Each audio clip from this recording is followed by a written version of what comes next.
So this video is going to be my second pregnancy journal entry. Let's see where to start. Since the last video, we've had a doctor's visit. We had an ultrasound, so we got to see the baby.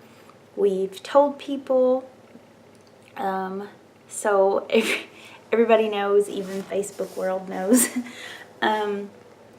So I guess I'll just start getting into the details for myself. We found out that we were 6 weeks and 2 days at the time of the ultrasound. It's been a while now since the ultrasound. But so that puts our due date at February the 17th, 2018. What else? We found out the doctor told us that the delivery, because of my daughter's delivery and like some complications that happened with her delivery, that we basically we're not sure how that's going to work out. We're not sure if I'm going to get to do things. That's my little one. Sorry.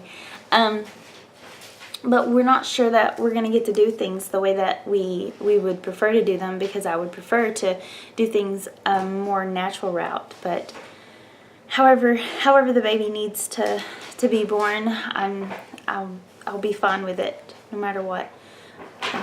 No matter what we need to do. As far as symptoms, I've had tender breast, and I've been tired and nauseous and really like at a loss of appetite. Nothing sounds appealing. Nothing really, catches my attention when it comes to food. I just eat to basically fuel the pregnancy, to fuel, energy. But I definitely don't, I don't think I'm eating enough, which it just happens, I don't want to force myself to eat all day long. I mean, that's not doing anybody any good, right?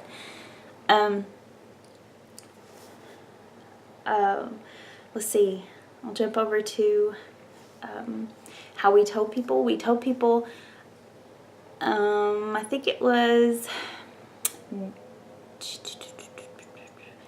we told people the day after. No, we told a few people the day of the ultrasound, when we had the ultrasound pictures and we heard the heartbeat, which I will say, excuse me, was 125 at the ultrasound.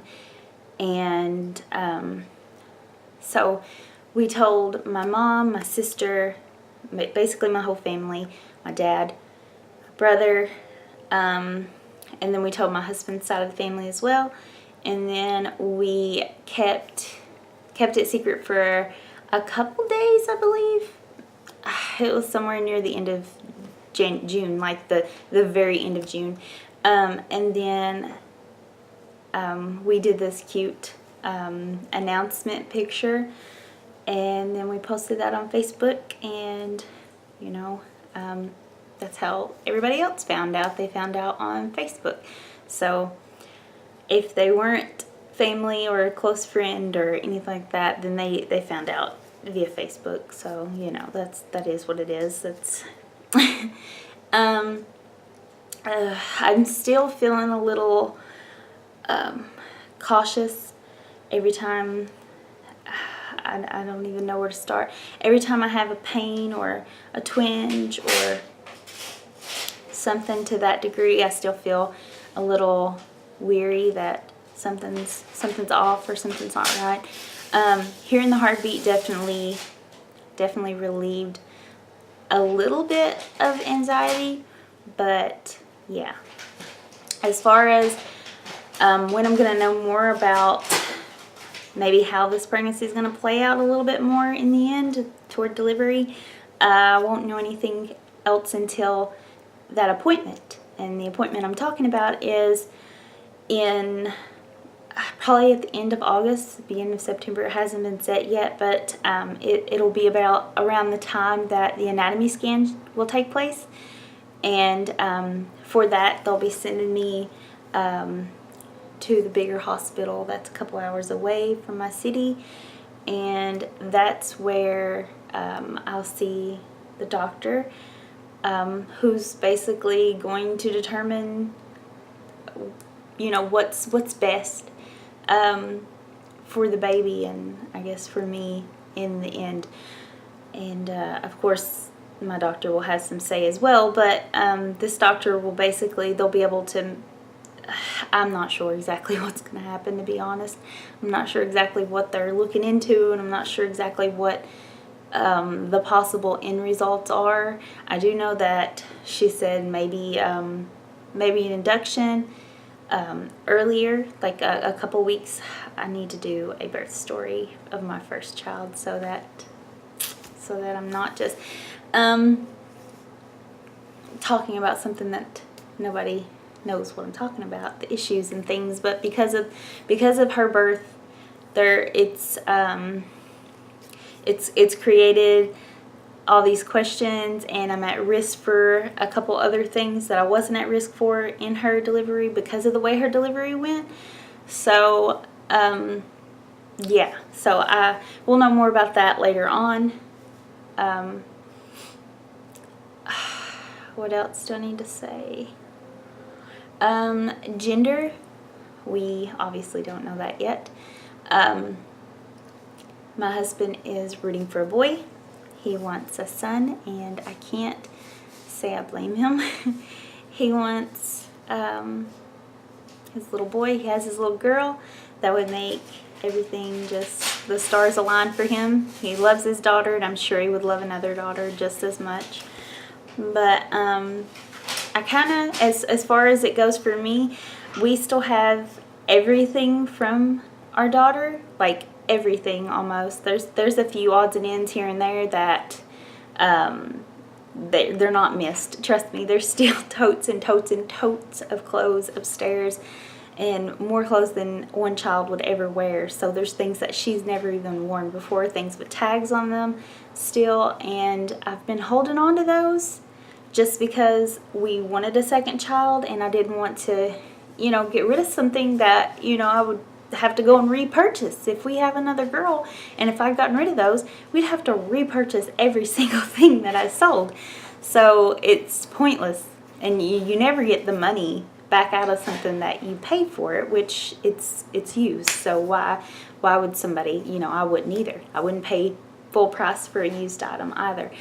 But so I held on to those. So in that sense, if we have another girl, then we're pretty much set. We won't have to buy anything unless we want to buy something, because we still have all of her baby gear and clothes and all that stuff, like all the little, like,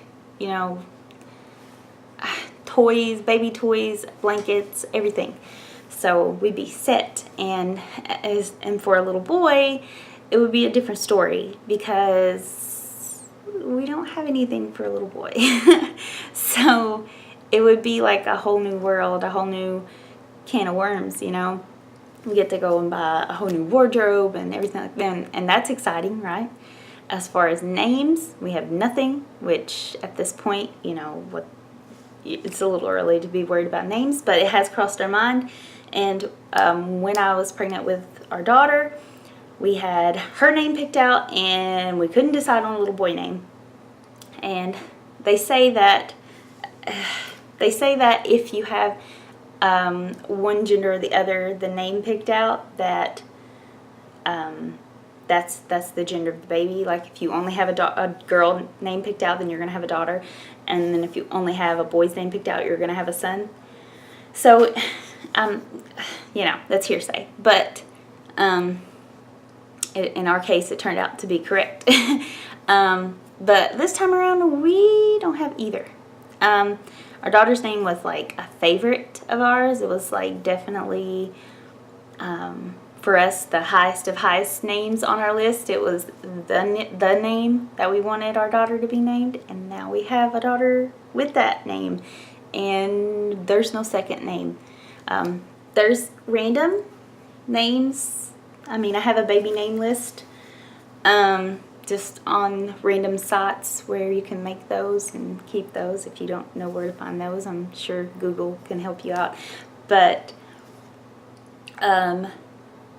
yeah.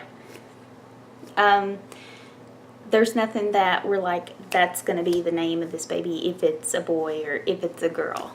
I'd like for my husband to have a son so that he has someone to carry on our last name, because he is the only boy from his father, and so that means that he's the last carrier of his last name from his family. So if we have a son, then that's another pro to having a son, is that he would carry on our last name. I mean, I guess your daughter can too, right, if she wants to hold on to her last name. Anyway, it's all whatever you think.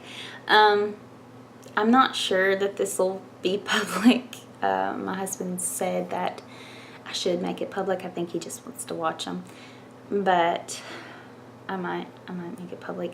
As far as the future for me in this pregnancy, my next doctor's appointment is July 17th, I believe. And I think she's just going to do the history, whatever they call that, like just family history and things like that. And nothing's really changed since my daughter was born. So, But I think that's the plan. So I'm not sure we'll get an ultrasound or anything exciting like that. But yeah, I think that's going to be it for this video. I have ultrasound pictures, but I don't have those with me. I'd have to get up and go search for those. But yeah, so I think that's going to be it. And I'll make another video after my next doctor's appointment. So.